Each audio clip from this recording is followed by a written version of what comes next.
The following sports special is a broadcast presentation of Talk Radio WRNR, Martinsburg.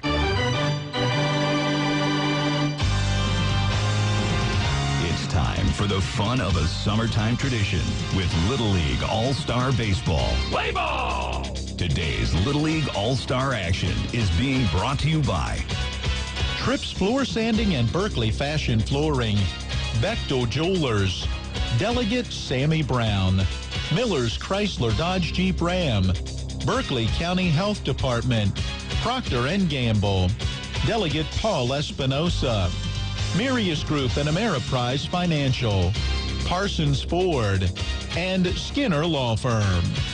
And now, let's go to the ballpark and join our Talk Radio WRNR broadcast team with today's pregame show. Yeah, ask me if you have any issues. And a very pleasant good evening, everyone, and welcome in to Little Creek Park. We are in South Charleston, West Virginia, where tonight it's an elimination game in the 10 to 12-year-old West Virginia State Little League All-Star Tournament. It's the All-Stars from Jefferson County taking on the All-Stars from Summersville. For Talk Radio WRNR and TV 10 Sports, I'm Matt Miller. Along with Matt Crawford, our studio engineer is Logan Nichols. We are glad to be back with you as we bring you a very important game for both of these teams. They've gone 1-1 through the first 2 days. Tonight's winner will advance, still in the elimination bracket tomorrow. Tonight's loser will wrap up their Little League postseason. Matt, Summersville coming in off a very tough loss against Barbersville in their opener, 11-1. A really good bounce-back game for them yesterday to put that loss behind them and score a 6-2 win against Princeton. Yeah, it was a good win for them, and yesterday I think we saw everybody settle down a little bit more. I think we have seen two completely different days of baseball. I think the first day was a little more high scoring for everybody for the most part, except for that, excuse me, buck came down my throat, except for that Hurricane game. But I think in day two you saw everybody settle down a little bit more and play the kind of baseball we expected coming down here.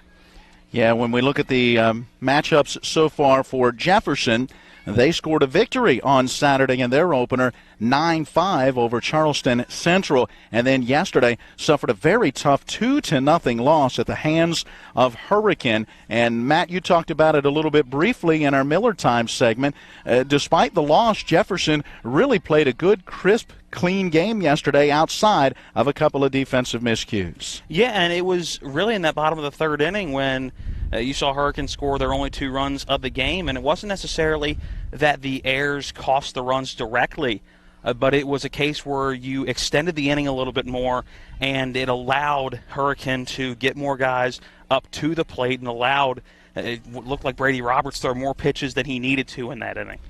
Well, it was Jefferson suffering that tough loss with the final out recorded at the plate on the only hit of the day for Jefferson. It came from that final batter as Ryan Kelly put it out into left field, hitting that sharp ball between the third baseman and the shortstop, but a great relay from left to the shortstop to the plate, able to get the runner out at the plate. Otherwise, Jefferson was that close to having a run on the board and the tying run at third and the go-ahead run at second as the game wrapped up. So we'll see now, does Jefferson have it to be able to bounce back from a tough loss yesterday and stay alive in this state tournament? We'll tell you as we bring you the play-by-play here tonight. Well, as Summersville wraps up their warm-ups, we're going to send it back to the studio. We'll take a 2-minute timeout, and then when we return, we'll take a look at today's starting lineups and get you ready for the action. Again, a 2-minute break. This is Little League All-Star Baseball on Talk Radio WRNR and TV 10. If you've been involved in an accident, it's important that you hire your lawyer sooner rather than later. I'm Andrew Skinner. Witnesses' memories fade, evidence disappears or is repaired. Too much time passing can affect your case and make it much more difficult. Don't let an insurance company string you along and lead you to believe they're going to protect you if you just wait. They don't want to protect you, so don't wait. Call or text today for a free consultation. Skinner Law Firm. We treat you like family.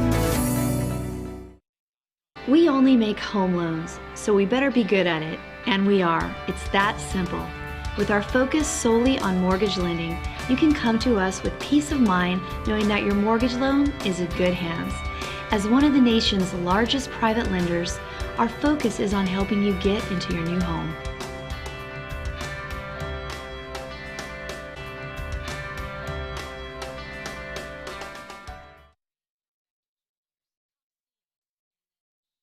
Hi, this is Eric from Hagerstown Ford. I keep telling you that Hagerstown Ford has completely changed the car buying experience forever. And with a return policy easier than Walmart, Hagerstown Ford has a goal to deliver 350 cars and trucks per month. And when I say deliver, I mean deliver to you, where you are, just like Amazon does. And if you don't want it, return it. No questions asked. The only way Hagerstown Ford can accomplish this extremely aggressive goal is to make the car buying process fast and easy. We simply refuse to play the dumb back and forth games that most dealerships want to play. There's absolutely no reason for you to waste your precious time at a car dealership. I assure you, there is no dealership from Winchester, Virginia to Washington, D.C. that can beat our price. There's no dealership that will allow you to return your new car if you don't want it. Hagerstown Ford absolutely has the best price, and we'll bring the car to you. And if you don't want it, return it, period. No questions asked. There's no reason to buy anywhere else. Visit HagerstownFord.com to schedule your VIP experience and get your new ride delivered to you. Contact dealer for details.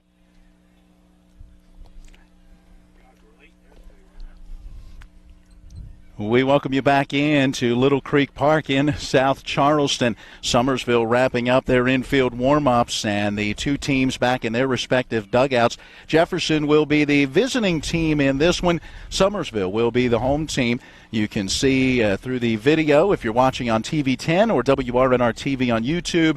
They are putting a little drying compound on the front slope of the mound. Can't imagine why. The only parts of the fields here that are natural dirt. Everything else, including what you see that looks like the regular infield and so forth, everything else is turf. They've got the brown, almost a reddish brown, the brick dust color, if you will, that represents the infield around the home plate area. All of the foul lines all the way down, the batter's boxes and everything are all in bed as a part of the artificial surface. The green outfield with the orange and white SC for South Charleston in center field right behind second base. All of that done in turf. The only thing that is dirt is the pitcher's mound, and those pitcher's mounds have been tarped throughout the course of the end of play yesterday, through last night's rain, and through the rain so far today. And so the field's all in all in pretty good shape. Although, Matt, you did notice, and I did as well, you picked it up first. I saw it most recently as the teams were finishing their warm-ups. Ground balls, there is a little spray of water that comes behind them. So while this field has taken a lot of water, and I think on a regular grass and dirt field we probably wouldn't be playing right now. Oh, not a chance we're playing right now. It's still not an ideal situation. There's still some wetness out there. Yeah, usually when you are looking at these turf fields, and a lot more at a football field because a lot more of those fields are turf, but when something hits the ground, when you see cleats go through the artificial turf, you see those black rubber pellets come up. Today, when a ball would hit the ground, when a player would be running or sliding to make a catch during warm-ups, you see the water spray up. With that being said, however, with there being that little bit of water on the base of this turf, I think it's going to slow down the baseball and make it feel more like a grass infield, which we've seen over the first 2 days. It's been a struggle for these players to adjust to that ball speed on a ball on the ground. At the same time, means you're going to pick up a wet baseball and have to throw that wet baseball, whether it be across the infield or whether it be from the outfield to the infield, and so it certainly could have a little bit of an impact on play today.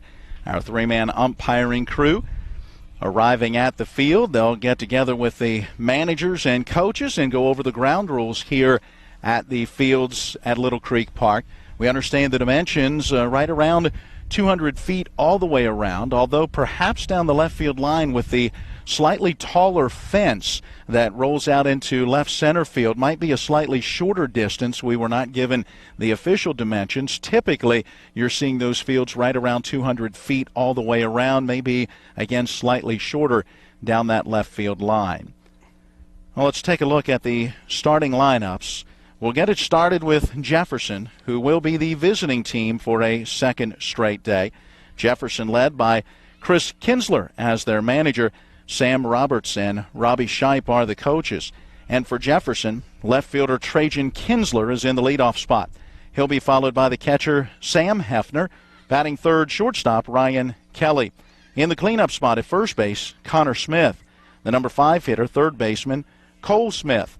Batting sixth in center field, Brady Roberts. The number 7 hitter at second base, Jackson Earl. Batting eighth, pitching, Tanner Lukens. And the number 9 hitter in right field is Jet Gross. Miles Hoover, Aubrey Hobson, and Xander Granados round out the roster for Jefferson. Let's turn our attention to the All-Stars of Summersville.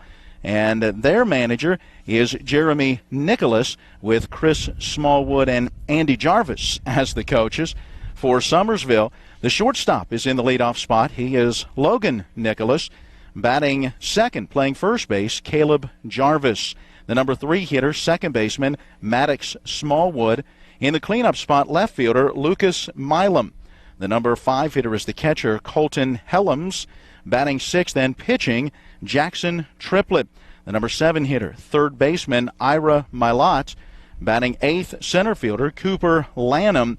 And the number 9 hitter in right field is Luke Kelly. Rounding out the roster for Summersville, Drew Johnson, Braden Brown, and Caleb Mullins.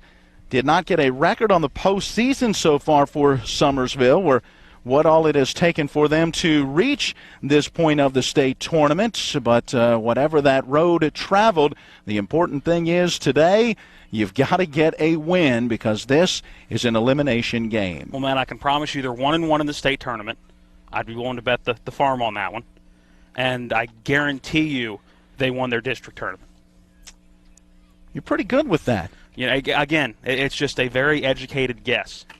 And how do you know they won their district tournament? Because that's really the only way you get here. This year they changed up how many teams come down here. It used to be 2 teams from every district. Now just 1 team coming down from every district. So you have to win that district tournament to get here. So, again, just taking a shot in the dark there, a hunch, if you want to call it that they won their district and they're 1-1 coming into today's game. Well, as you look at the brackets and how this tournament has played out so far, they are the District 8 champion. Summersville suffered a loss in the opener on Saturday against Barbersville 11-1. At the same time, Man defeated Princeton 13-7. And then on a Saturday, it was Jefferson over Charleston Central by a 9-5 score. Hurricane shut out Bridgeport 3-0. That set up play yesterday, in which Summersville, in a loser's bracket matchup, took out Princeton by a 6-2 score, while Charleston Central scored a 5-3 victory over Bridgeport. And then it was in the winner's bracket. It was Man with a 2-1 win over Barbersville. Hurricane knocking off Jefferson 2-0. And that means Man and Hurricane have the day off today. They will be in action in the winner's bracket tomorrow.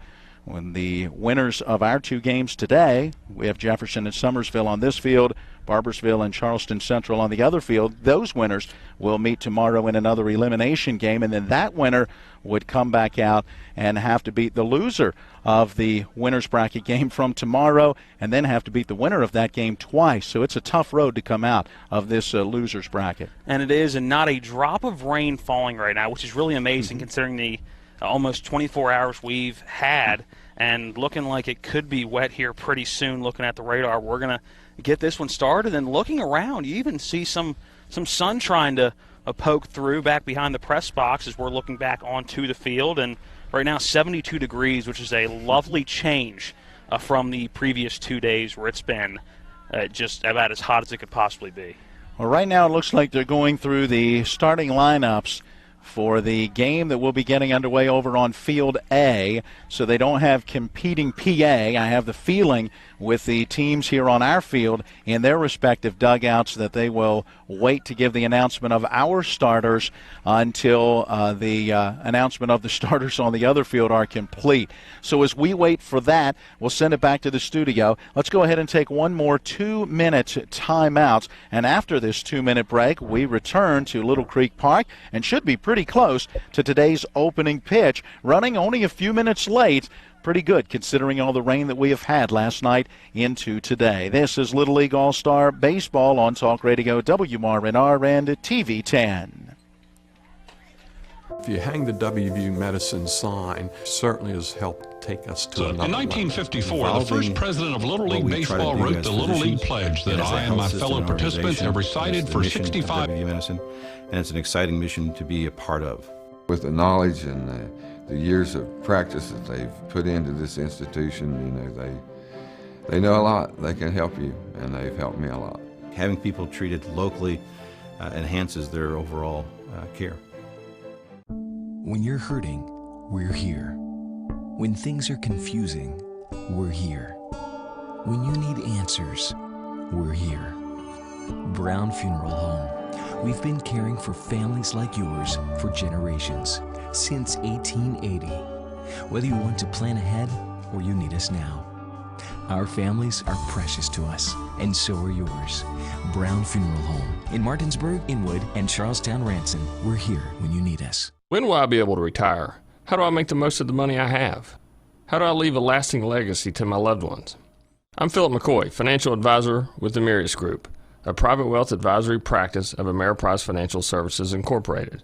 Call us today at 304-263-4343 to help you make the most of your financial future.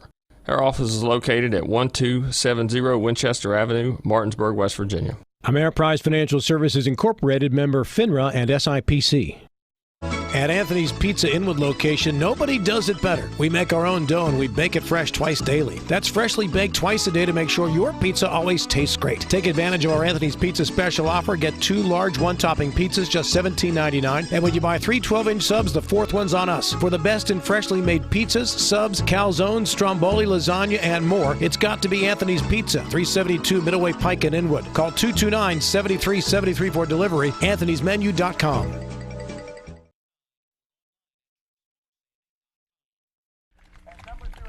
Well, as we expected, after the announcement of the starters on Field A, now we get the announcement of the starters here on Field B. I'm assuming we will pause after that for the national anthem and the Little League Pledge, and then the famous 2 words that always follow the Little League anthem and the national anthem and the Little League Pledge, and those are? Driver, start your engines. Play ball. A little more than 2 words there, but you're in the ballpark, I guess you might say. So it will soon be time to play ball. And Matt, interestingly enough, as I ran down earlier to grab those lineups. And when he says run, he did actually run, people. That's not a exaggeration. I wondered if the camera caught any of that. He was winded coming back here. I'm still winded, but nonetheless, that was during the 5:30 break as a part of Miller time, and so it was very quick to kind of get down there and get back. As I was going up the steps, the Summersville, one of their either managers or coaches was coming out talking to one of the other coaches and mentioning, we've got trouble, and I caught that, and I thought, uh-oh, what's up? And then I didn't hear the name, but I heard that so-and-so is not available tonight. So they were perhaps thinking that maybe they had a young man available to pitch, but because of the pitch count rules, would not be able to pitch tonight. So they made a last-minute quick adjustment to their starting lineup to make sure that they had everything the way that they would need for this game this evening. So we'll keep an eye on it and see what type of impact that may have on this Summersville team. And there's the situation that occurs with the pitch count rules. So many pitches, and you have to have so many days rest in between before you can get the opportunity to come back out and pitch again. And I think it's kind of funny that they didn't realize pitch counts, because it's a nice scoreboard here where they have pitch counts on the scoreboard. That are the official pitch count numbers from the press box. And the way that coaches throughout this Little League tournament, not just here but at the area and district level, check, it seems like, almost every batter how many pitches their pitcher has.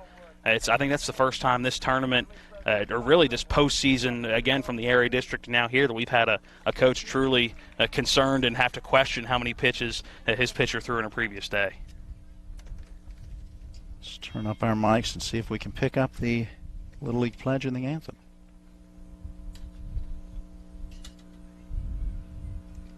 I'm going to tell you what, we're having some issues here, so let's go ahead and take another 2-minute timeout, and then we will return. And when we come back, we'll have today's opening pitch of Little League All-Star Baseball on Talk Radio WRNR and TV 10. Hi, this is Delegate Paul Espinosa. In 1954, the first president of Little League Baseball wrote the Little League Pledge that I and my fellow participants have recited for 65 years. I trust in God, I love my country, and will respect its laws. I will play fair and strive to win, but win or lose, I will always do my best. As a Youth League umpire, I'd say those words are still right down the middle of the plate. I wish all of our Jefferson County Little Leaguers the best of luck in their pursuit of a state championship. Paid for by Espinosa for Delegate, Mary C. Espinosa, Treasurer. At Skinner Law Firm, we represent injured people and their families in West Virginia, Virginia, and Maryland. But at the core, this is a family business. Our family watching out for your family. Call, email, or even text us 7 days a week, even on a Saturday or Sunday. And if you can't make it to our office, we'll come to you. We'll move quickly to give you a free consultation for accidents and injuries. Give us a call at Skinner Law Firm. We'll treat you like family. It's the late nights. It's the early mornings. It's working in the sunshine and rain and snow. It's the dedication, the care, the hours of training that led to the winner's circle. It's our job, our passion, our lives. We are the Horsemen. Hey everyone, this is Delegate Sammy Brown. Little League State Championships are underway and our very own 10 to 12 All-Stars will be representing Jefferson County. I couldn't be more proud of our local athletes. And from my time on the field, Coach told me, hustle, hit, and never quit. And there's no doubt in my mind that you'll go in with the same passion and drive. So for me and my team, to you and yours, good luck and go get 'em. Paid for by friends of Sammy Brown. To Little Creek Park. We're in South Charleston, West Virginia. Matt Miller, Matt Crawford with you. Logan Nichols is our engineer back at the studio. Weren't sure we were going to get a chance to get this one in if you had been with us throughout the course of the day. The rain showers off and on, some actual solid downpours as a part of some of those off and on showers. And even as we arrived, a very steady rain falling as we made our way over to set up here in our spot out beyond the left center, almost the really center field fence under the canopy. The canopy drooping in many places with puddles of water from the amount of water that we have had. And yet here we are with the turf surface fields and, well, the rain has stopped. And we're ready to go. Looks like we've got a window to be able to get these games in and find out which teams will advance and which teams will wrap up their state tournaments. And, Matt, I just want to let you know that I think I have stopped with the shaking from the electrical issue we had earlier. Yes. Part of the whole rain and setting everything up in the pouring down rain, for those of you that weren't listening to Miller Time, trying to set up some of the cables and everything, had a nice little electric shock run through me. Trying to set everything up just to get on the air. So I was going to say, risking life and limb for Little League Baseball. You used the we there for a moment, and I thought, we nothing. I didn't get electrocuted in any way. You just looked over and saw me hopping around and wondered what in the world I just did. No, you quickly dropped both of those cables, and I kind of had an idea of what was going on. Oh, here we go. Action underway as Jackson Triplett stands on the hill. Good size on that mound. I'm sure he's a presence out there if you're standing in the batter's box waiting for a pitch. And the first pitch of the game, high and outside to the left-hand hitting Trajan Kinsler. Our first pitch coming at 6:13. Second pitch on the way, and that fastball misses down and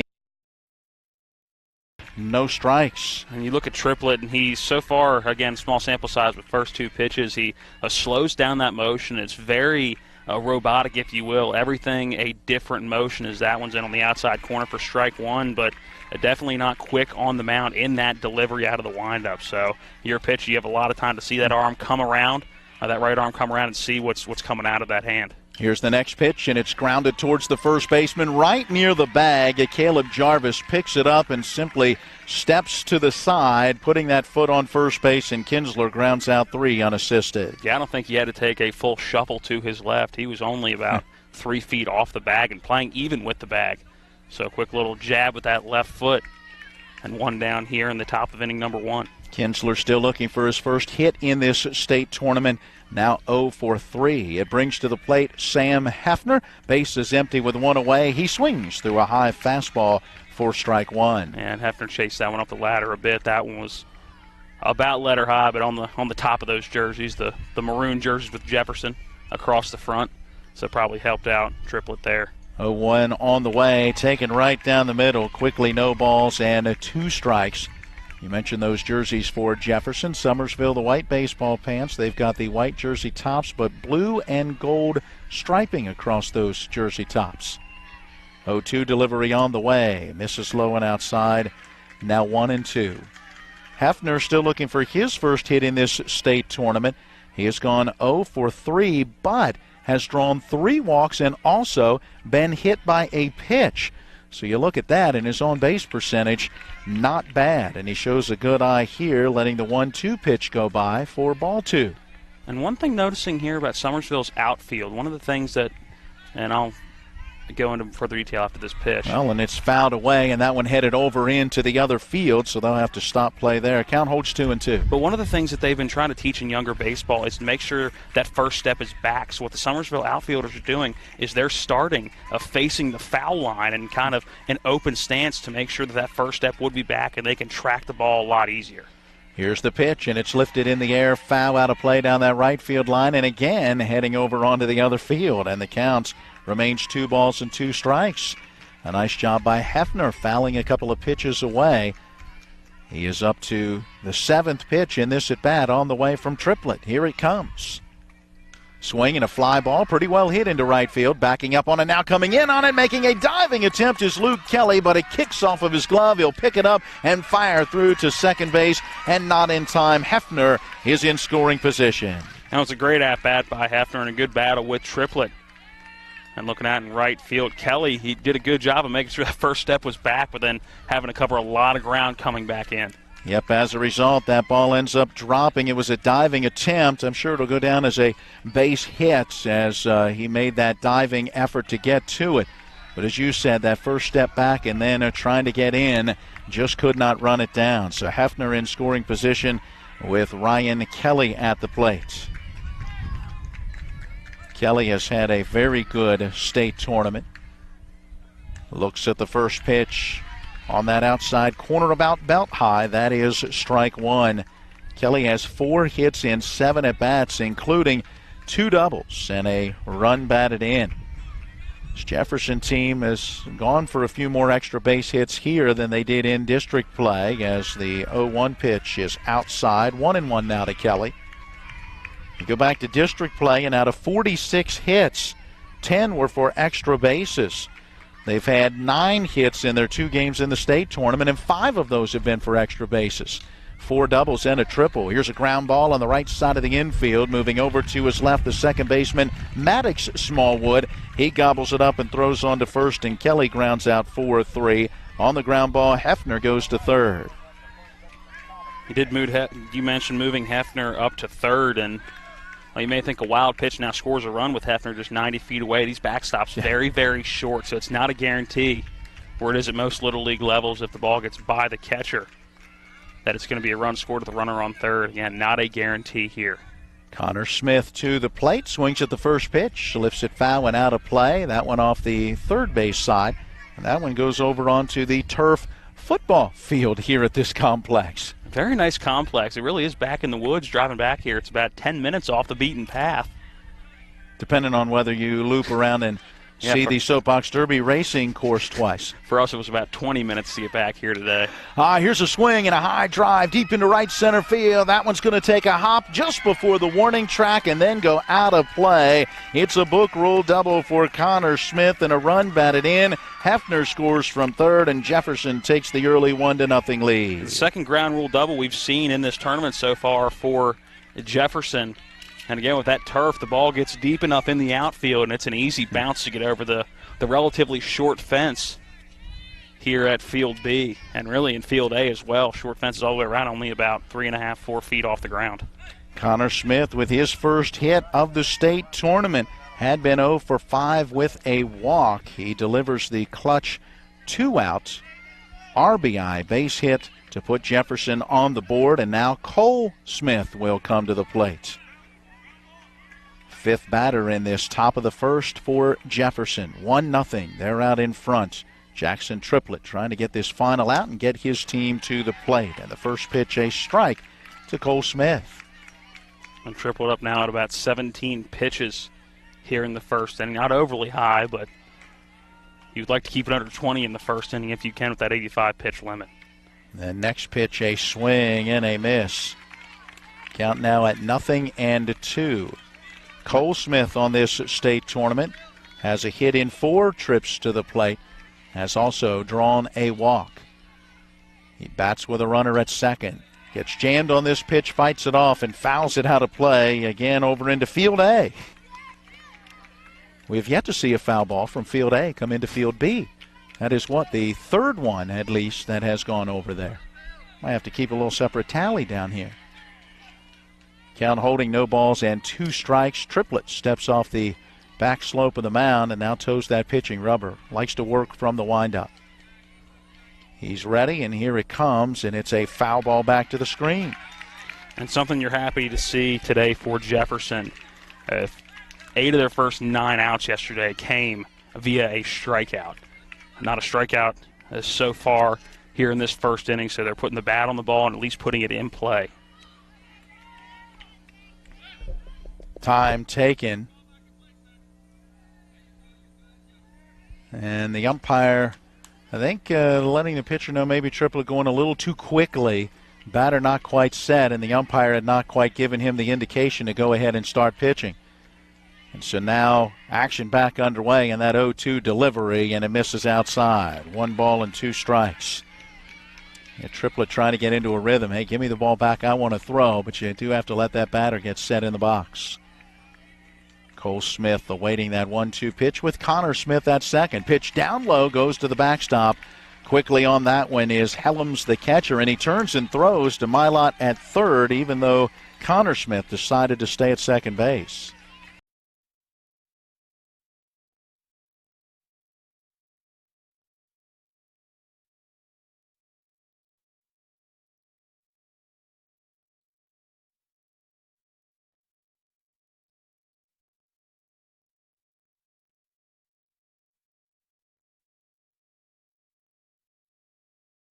Far. And the pitch hit high and deep down the right field line. That one out of play, a foul ball.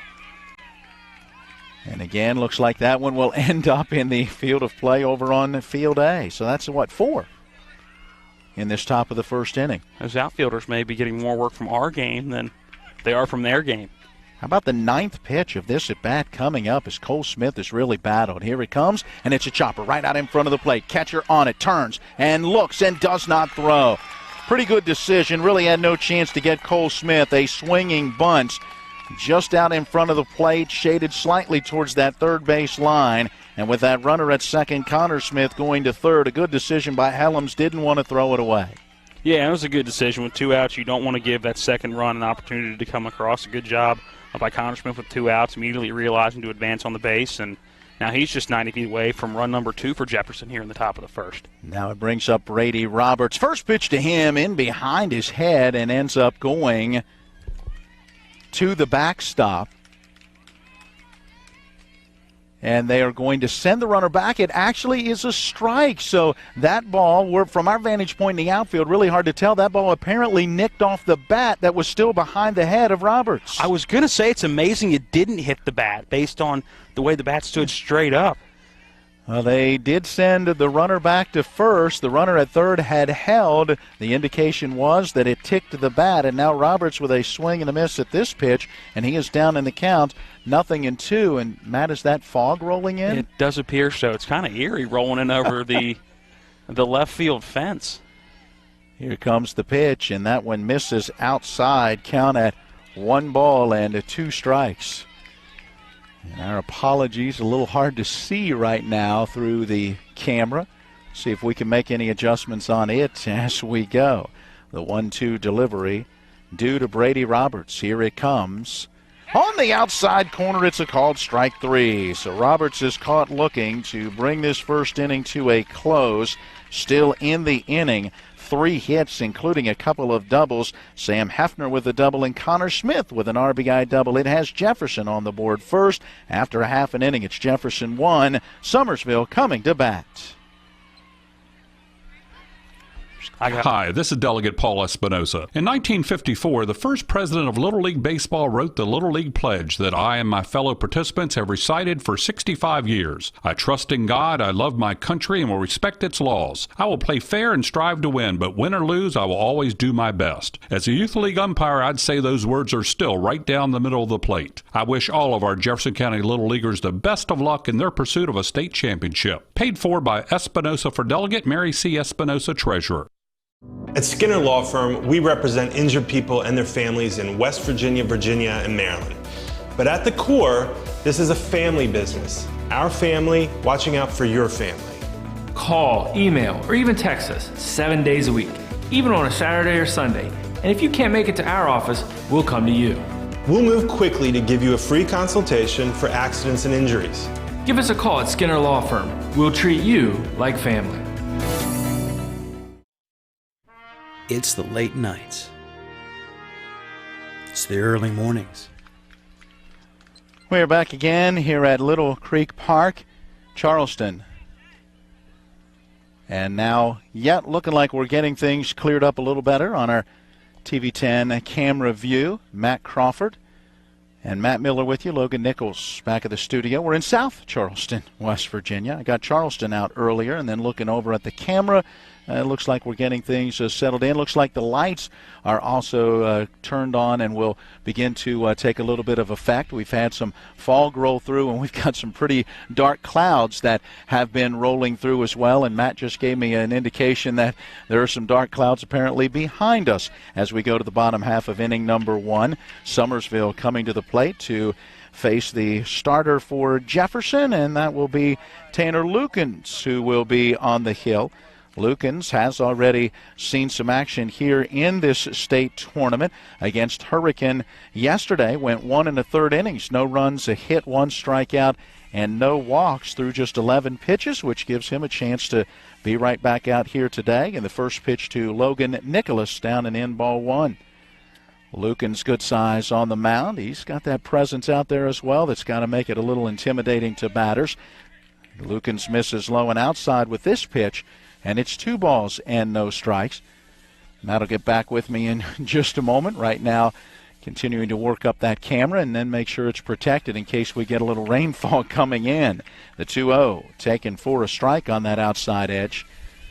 Nicholas, one of the smaller players on this Summersville team. Not a lot of size in that right-hand box. That's a condensed strike zone to try to hit. Here comes the pitch, and it's down low and outside. And that's now 3 balls and a strike. Caleb Jarvis would be due next. And you might be able to see the bag going over top of the camera to try to keep it dry depending on any rain coming in. The 3-1 pitch, Nicholas had the green light and fouls it out of play. That one headed over again towards field A. Count is full now at 3-2. Lukens works from the stretch as opposed to the full windup, and he's ready with that payoff pitch. Took a little off of it. It's popped up into shallow center, and moving back on it, the second baseman, and Jackson Earl is there to make the grab, and the pop out is the first out in this bottom of the first. We've seen Jackson Earl do that a lot here in this postseason. Don't know if during the regular season he plays a little outfield or just the particular skill set that he has learned and developed as an infielder, but he really goes out on the baseball well, able to cover ground, get under it, read it, and make the play. Caleb Jarvis now the batter. Base is empty with 1 down, and he takes strike 1. Jarvis also a right-hand batter. Looks at a breaking pitch that misses up and in, and the count 1 ball, 1 strike. Summersville started the tournament on Saturday with a tough one, 11-1 against Barbersville, but battled back yesterday in the elimination brackets as the 1-1 pitch is cut on and missed. Now a ball and 2 strikes to Jarvis. They battled back to beat Princeton by a 6-2 score, and that has Summersville in this matchup today against Jefferson. Here's a swing and a line drive into right field, ranging over, reaching up and making the grab is Jet Gross, the right fielder to his right. Read that one all the way, and that line out to right is the second out of the inning. Nice defensive play by Gross, who's been very solid in the outfield for this team, playing mostly in right, but has seen some time in center field as well, and he has done very well at the plate in the bottom part of the order. 2 outs, nobody on for Maddox Smallwood. He takes down low. You say in the dirt, I guess in this case in the turf for ball 1. In the rubber. I saw the pellets fly. Hey, great job with the camera getting everything situated. Thank you. Appreciate it. 1-0 delivery in there for a strike. Now 1-1 to Maddox Smallwood. And it is dark behind us. Right now, I'm not watching, so it can be as dark as it would like behind us. In front of us looks pretty good. Swinging away, Smallwood sends a ground ball foul on that first base side, and it's 1 ball and 2 strikes. The radar coming out on the phone. Let's take a look at it and see how bad it looks. Now we got a little tiny window right now, but behind it, looks to be some rain and some storms. Turning on this one, it's a line shot, but foul down in the left field corner. Smallwood really teed that one up. A line drive, but foul, and the count holds 1 ball and 2 strikes. Good job by Trajan Kinsler, the left fielder, to head over and scoop that one up. We have a 100% chance of rain coming at 7 o'clock. Let's hope we get this in before then. Here's a swing and a bouncing ball towards the third baseman. In on it, Cole Smith. He's got it, makes that throw on the run, and in time to get him. Maddox Smallwood will ground out 5-3. Good start to this one for Tanner Lukens as he sets down the side in order. 1 inning in the books. We'll take a break with your score. Jefferson 1, Summersville nothing. Get this one in a half hour, huh? 15? We'll just be here till 11 o'clock tonight. Hi, this is Delegate Paul Espinosa. In 1954, the first president of Little League Baseball wrote the Little League Pledge that I and my fellow participants have recited for 65 years. I trust in God, I love my country, and will respect its laws. I will play fair and strive to win, but win or lose, I will always do my best. As a Youth League umpire, I'd say those words are still right down the middle of the plate. I wish all of our Jefferson County Little Leaguers the best of luck in their pursuit of a state championship. Paid for by Espinosa for Delegate, Mary C. Espinosa, Treasurer. At Skinner Law Firm, we represent injured people and their families in West Virginia, Virginia, and Maryland. But at the core, this is a family business. Our family watching out for your family. Call, email, or even text us 7 days a week, even on a Saturday or Sunday. And if you can't make it to our office, we'll come to you. We'll move quickly to give you a free consultation for accidents and injuries. Give us a call at Skinner Law Firm. We'll treat you like family. It's the late nights. It's the early mornings. Clouds that were behind us seem to now be to our right, beside of us. No, they're still behind us. But they're just spreading that direction. Yeah. 100% chance of rain at 7 o'clock, and it's, about 6:35. And then a 100% chance of rain at 8 o'clock. So after that, it looked like it was going to clear up. So it may just be a late night here at the ballpark with both teams here. And only having to get in 2 games today, you would think that that's going to the lights at the field. Again, this field's going to drain well being turf, so you would expect this game to be played even if you got to go an inning at a time. Jackson Earl out of the number 7 spot in the order stands in. Our second inning underway with ball 1 low and outside to the right-hand batter. Next pitch on the way, a strike on that outer edge. Now 1 ball and 1 strike for Jackson Earl. A hit in 3 trips to the plate here in this state tournament. He has drawn 1 base on balls. The 1 ball, 1 strike pitch, and it is fouled straight back. Now at 1-2. Earl, not the biggest kid on the team at all. But I tell you, he's been fun to watch. He's a very good young player. And especially in the field, just the way he flies around. And he'd be a very good player for for Jefferson, or at least has the fundamentals so far of looking like he could be a good player at Jefferson High School. Well, he takes that 1-2 pitch, and it was on the outside corner for a called strike 3, and Jackson Triplett has now struck out the last 2 batters that he has faced, as he got Roberts looking to end the first and now gets Earl looking to start the second. Got to look at that pitch count, though. 29 pitches in the first inning, a lot higher than you would like. Want to keep it under 20. And right now, looking at pitch number 34 upcoming as Tanner Lucan steps in. Lucan's a right-hand batter, watches this one low and outside. That is ball 1. Tanner Lucan's on this postseason 0 for 1 with a walk, I should say, in this state tournament. Not the entire postseason, but here at the state tournament, he takes a strike on the outside edge. Count evens up 1-1. I'd give you more of what he's done in the entire tournament, but in these conditions and being outside where we are, I just can't get all my stat sheets out without the risk of them blowing away or getting drenched in rain. Lukens takes another strike, and it's 1-2. We can tell you what he did yesterday, and that was not get on base. Yeah, there wasn't a whole lot going yesterday for the Jefferson All-Stars. Just one hit in that matchup against Hurricane. Lukens, fooled by that breaking pitch, kind of waves and misses at one breaking down and away from him, and that is strikeout number 3 for Triplett. 2 outs in the inning. Once again, good movement on that pitch. And getting, with the storms coming in and it being dark, some parents trying to take some pictures and those flash bulbs going off, and just heard the warning from the press box that there is no flash photography, because anybody who's been around the sport of baseball knows that that's been called lightning before in a baseball game. Well, Jet Gross stands in and takes a strike. Jackson Triplett really settling in here in this second inning. He's ready to go. The right-hander delivers, and it's a bouncer foul right in behind the plate. No balls and 2 strikes. Jet Gross here in this state tournament, still looking for his first hit here. He's 0 for 4. Has drawn a base on balls. Had a very solid district tournament at the plate. And as we have seen, very good in the outfield defensively. Gets a piece of the 0-2 pitch. No, he didn't. No, he did. Popped out of the glove. It was a swing and a miss by Gross. Popped out of the glove of Helms, the catcher, without making contact with the bat. Got back to the backstop. So that one's going to be a strikeout, and the final out in the scorebook going to go 2-3, but still a 1-2-3 inning and 3 strikeouts, 4 consecutive now for Triplett.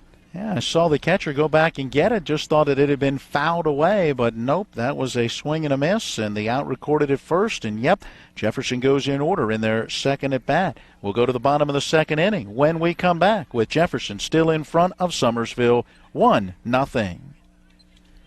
If you hang the WVU Medicine sign, certainly has helped take us to another level. He literally saved my life. It's just mind-boggling to me that he was able to do what he did. We're able to affect much more of a difference for our patients with these resources. Having people treated locally enhances their overall care. They treat you great, and they're down to earth in the West Virginia way that all West Virginians treat each other. If you hang the WVU Medicine sign, certainly has helped take us to another level. Evolving what we try to do as physicians and as a health system and organization is the mission of WVU Medicine, and it's an exciting mission to be a part of. With the knowledge and the years of practice that they've put into this institution, they know a lot. They can help you, and they've helped me a lot. Having people treated locally enhances their overall care.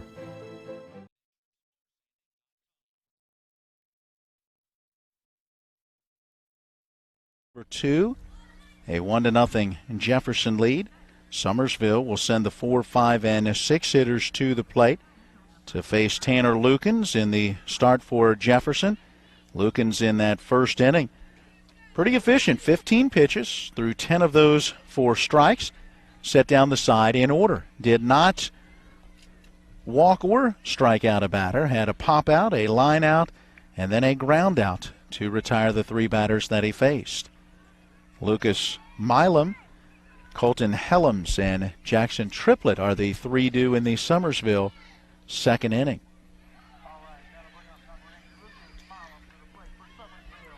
Milam, a right-hand batter, Getting ready to dig in against the right-hander Lukens. And I'm with you. We don't seem to be in a huge hurry for the clouds around and the rain in the forecast. Thought we'd be in a little quicker hurry today just because of and another flash bulb going off down the right field line. Again, we had, time being taken by our plate umpire as we again seem to have had some kind of a flash photography situation.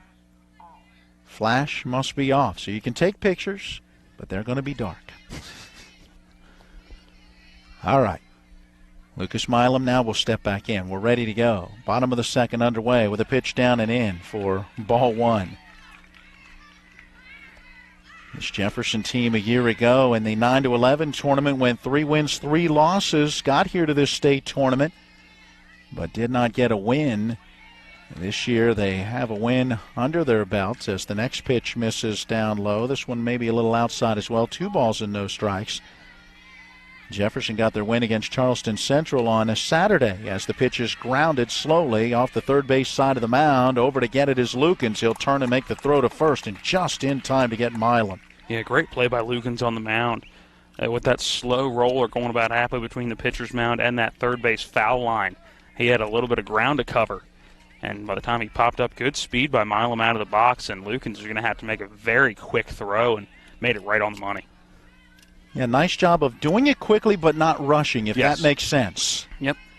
Colton Helms, the batter, swings through the first pitch. That is strike one. Back to what we were talking about with Jefferson's 9-5 win over Charleston Central on Saturday, and then yesterday suffered a tough 2-0 loss against Hurricane. And how about that Hurricane team as we get a pitch that misses high, 1 ball, 1 strike.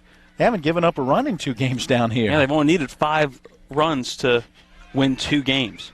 Yeah, if there's one thing you say, well, they haven't scored a ton of runs. They haven't needed to. There you go. The other teams have not been able to either. And now Tanner Lukens stumbles as he goes into his windup, and that'll be a balk, which will go as a ball, meaning the count to Colton Helms will move to 2 balls and 1 strike. And that will count as a pitch as well, I believe.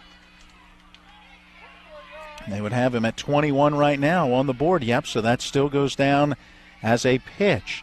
Now the next one to the plate on the outside corner evens things up 2-2. That's the type of stuff I don't get. I understand pitch counts. You're protecting kids' arms and so forth. But like an intentional walk, you don't throw any pitches. Why do those count against a pitcher when the goal is to protect his arm, not to get him out of the game, so to speak? Check swing on the 2-2 pitch. Helms goes through the zone. Could not hold up after committing to that pitch. He will be called out on strikes. The first strikeout for Lukens, 2 outs in the inning.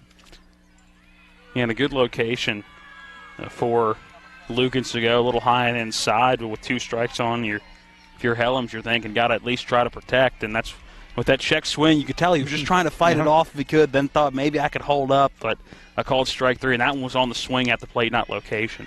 Now it brings up Jackson Triplett. He'll take high, ball 1. Those dark clouds continuing to hover overhead, really surrounding us now.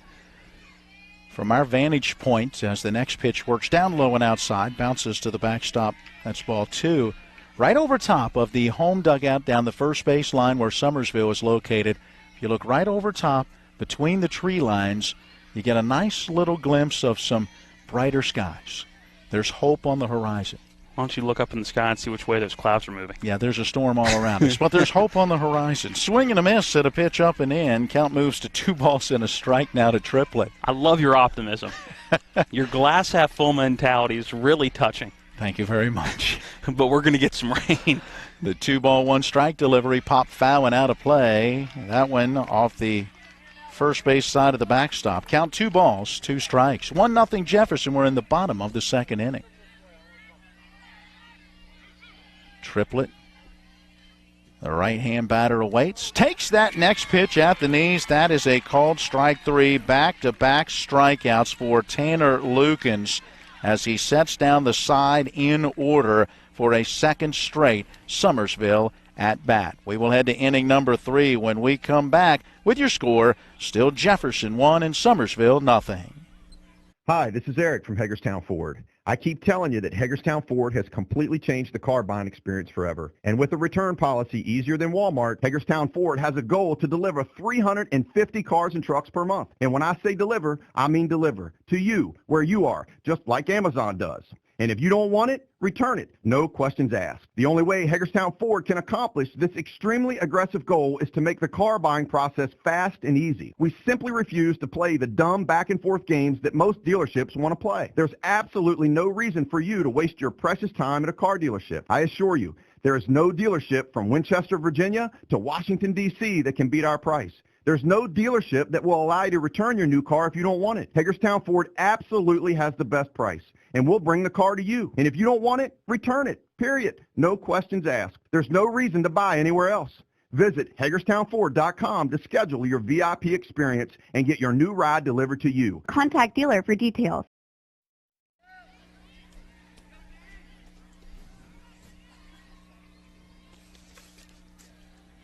Hello, along with Matt Crawford, I'm Matt Miller. Logan Nichols, our engineer, back at the studio.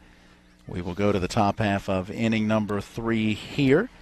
As we do, a reminder, this Little League International Tournament game is presented by Talk Radio WRNR Martinsburg under the authority of Little League Baseball and Softball and may not be rebroadcast or retransmitted without the expressed written permission of Little League International, South Williamsport, Pennsylvania. Visit Little League online at littleleague.org.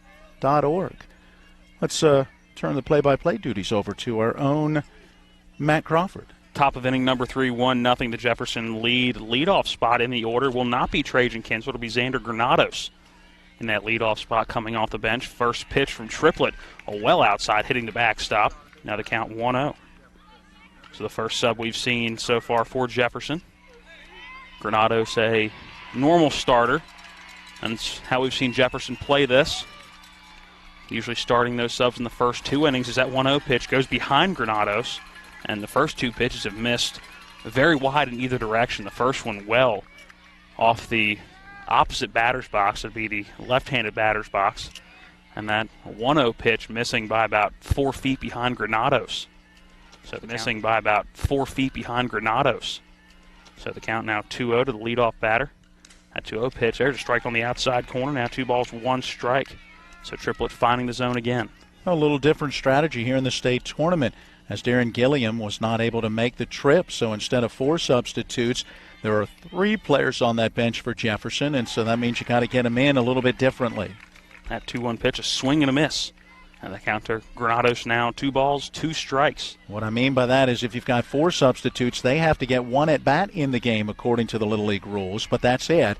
If you've got less, in other words, the 3 substitutes, 2 or even only 1, they've not only got to get their at-bat, but 6 consecutive outs in the field as well. That 2-2 pitch misses high, so the count now full, 3-2. Rockies and Nationals have been delayed. Not sure if they're going to get that one in NDC tonight or not. The payoff pitch at 3-2, a swing and a miss, and Granados goes down on strikes. Boy, Triplett has really settled in, has he not? He has. That is now 5 consecutive strikeouts. And that is an impressive at-bat for him because he was behind on the count 2-0. Yeah, battled back and was able to get that strikeout. He has struck out 5 straight. That was after giving up 3 hits to the first 5 batters that he faced. That's why Jefferson has the 1-0 lead. That brings up Sam Hefner, the catcher in that number 2 spot. A swing, and he fouls one off, hitting the windscreen behind home plate, 0-1. Yeah, Hefner had a double into right field his first time up. That was the ball in which Luke Kelly took that half step back and then in coming in just could not quite get in fast enough to get to it. Made a diving attempt and had it go off his glove. Here comes that 0-1 pitch, and this one's pushed down that right field line. It's going to get out of play down that right field line. I think that one's going to stay in the concrete median in between the fields, so not going to go into field A. Had an idea that one was going out of play by the crowd over there along the fencing, watching them begin to running, scatter. Yeah. Yes. Absolutely. Incoming. 0-2 now the count to Sam Hefner. Triplett out of the windup, looks in, awaiting his sign. He gets it now out of the windup. Here comes that 0-2 to Hefner. A breaking ball and a swing and a foul ball right at the plate. A good job by Hefner just to get a piece and live to see that 0-2 again. Yeah, that one barely skimmed off the bottom of the bat and right down to the feet of the catcher, Helms. Yeah, good breaking ball by Triplett right there. Again, here it comes with the 0-2. That's a fastball. Misses low and away. First ball of the at-bat. Now 1-2. Also, apparently, want to pass along at a Fairmont an Amber Alert just being issued for a 2001 Gold Subaru Forester. So don't get those too often in the state of West Virginia, so want to relay that one. As that 1-2 pitch misses low and away, getting by the catcher Helms. The count now even, 2 balls, 2 strikes, and the 6th pitch of the at-bat upcoming. And a nice at-bats. Here comes that 3-2 outside, ball 4. Yeah, 7 pitches on the at-bat, and a great at-bat, and a great battle. A great pitcher-hitter battle. Great at-bat to get on base with 1 out. This is where things happened in that first inning, and Ryan Kelly, who's been their hottest hitter, was actually retired in that first inning. A ground out 4-3, and now he'll get his second at-bat, and this is where Jefferson could do some damage and would like to, which right now a slim 1-0 lead. Yeah, Kelly, 4 hits in the tournament so far, 2 singles and 2 doubles. Reached all 4 times in that first game against Charleston Central as he'll take time at the plate. Some rain starting to come down now. Looking at the radar, it looked like it was going to be about 7 o'clock, and they were rarely, as meteorologists are, right on the money with that one. First pitch to Ryan Kelly, a low and outside, ball 1. Well, 6:50. We're 10 minutes early. What you're saying is this is the calm before the storm. Which isn't all that calm as the rain is coming down, but yeah, it looks like we're gonna be in for a couple hours of rain. We'll see how long they want to keep the players here. Again, only 2 games to get in tonight, so it may just be a late night. There's a ground ball to Ryan Kelly. To the second baseman. Up with it is Smallwood. He will go to second, get the force out of Sam Hefner, but that will be off. So that one's going to be a fielder's choice, going 4-6. 2 down here in the top of inning number 3. Yeah, nice play by Smallwood as Maddox Smallwood scooped that one up and then got it over to the shortstop Nicholas to be able to get the out at second. I wasn't sure he would try to get that lead runner, but made a very nice play. Brings up Connor Smith. He had a ground rule double back in that first inning. Scored the only run of this ball game, and now the rain coming down, as you can probably hear, and coming down in buckets. Check back over to first base. Back in safe is Ryan Kelly, and the umbrellas and everybody running for the tents in the median in between the 2 fields. And the rain has come. The 0-1 pitch well outside, gets by Helms at the plate. Moving up to second is Kelly, and a runner in scoring position now for Jefferson. 2 down. And you wonder if a little bit of a wet baseball, a part of that pitch that missed, and yep, Triplett is going to throw that ball in. He says, hey, I'd like a new one, please. A little bit drier baseball, and yeah, you can hear it pounding on the, I guess that's canvas tent that is over our heads. The only reason we're not soaking wet right now. And although I can feel a little bit of those raindrops as well. And you got to wonder, and there's lightning. There it is. Yep. All right. So it's going to be at least, I believe, a half-hour delay for each lightning strike, I believe, is the Little League rules. So yeah, with 2 down here in the is the Little League rules. So yeah, with 2 down here in the top of inning number 3, both teams exiting for their dugouts as the rain is coming down now. A heavy lightning being seen and some thunder now rolling in. So let's go ahead and send it back to the studio. Let's go ahead and take a 2-minute timeout while we figure out what our format's going to be for the next half hour or probably more, as this could be an extended break. Again, we're in the top of the 3rd, 2 outs here in a rain delay. It's Jefferson 1, Summersville 0. Here, Matt, put it. What's that? If you hang the WVU Medicine sign, certainly has helped take us to another level. Evolving what we try to do as physicians and as a health system and organization is the mission of WVU Medicine, and it's an exciting mission to be a part of. With the knowledge and the years of practice that they've put into this institution, they know a lot. They can help you, and they've helped me a lot. Having people treated locally enhances their overall care.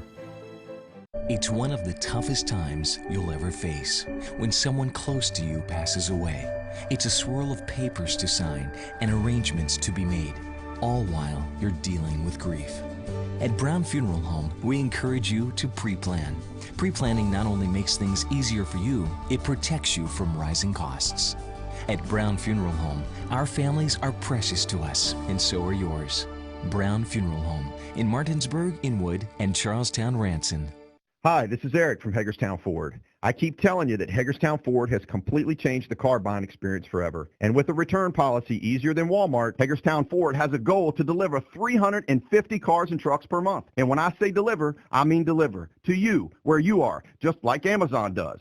And if you don't want it, return it. No questions asked. The only way Hagerstown Ford can accomplish this extremely aggressive goal is to make the car buying process fast and easy. We simply refuse to play the dumb back and forth games that most dealerships want to play. There's absolutely no reason for you to waste your precious time at a car dealership. I assure you, there is no dealership from Winchester, Virginia to Washington, D.C. that can beat our price. There's no dealership that will allow you to return your new car if you don't want it. Hagerstown Ford absolutely has the best price, and we'll bring the car to you. And if you don't want it, return it, period. No questions asked. There's no reason to buy anywhere else. Visit HagerstownFord.com to schedule your VIP experience and get your new ride delivered to you. Contact dealer for details.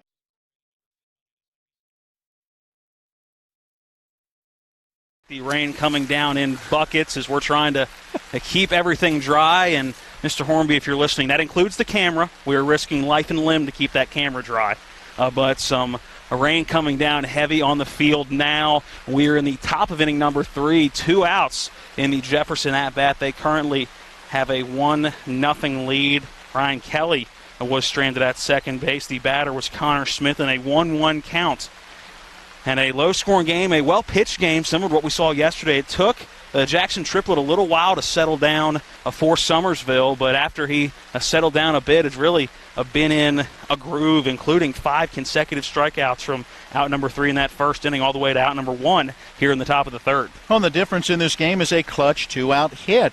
Connor Smith came to the plate with a runner at second base as Sam Hefner had a 1-out double. After a Ryan Kelly ground out, I stand corrected, the Ryan Kelly ground out moved Hefner to third, so Connor Smith was up with that runner at third and 2 outs, and he doubled deep into that gap in right center field, and that brought home Hefner. So a clutch hit, what Jefferson needed to get a run in that first inning. An infield hit from Cole Smith followed, but ultimately runners left at first and third in that first inning, but Jefferson put the lone run on the board.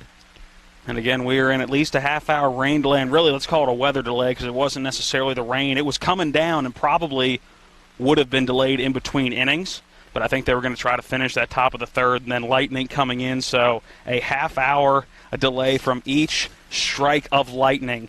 So right now that lightning bolt hit at just about 6:52. Yeah, I wrote it down. So we're looking at 7:22 as the possible come back onto the field, but I can't imagine that's going to be the only lightning strike as we were looking at the radar and 100% chance of rain and storms in the 7 o'clock hour, also 100% in that 8 o'clock hour. But with 2 games, we've said it a couple times in the broadcast so far, and once 9 o'clock comes in, here at the like fields today, rain going to be out of the once picture for the rest of the week. The rest of the week looks beautiful, so I think they're going to try to do whatever they can, especially with this game being in the third inning, to try to get these games in. So stick with us, and we will keep you updated as much as we can. Make sure you stay tuned to the Facebook page. Yes. I believe right now we're going to go back into a regular programming on the radio side. Logan back at the studio.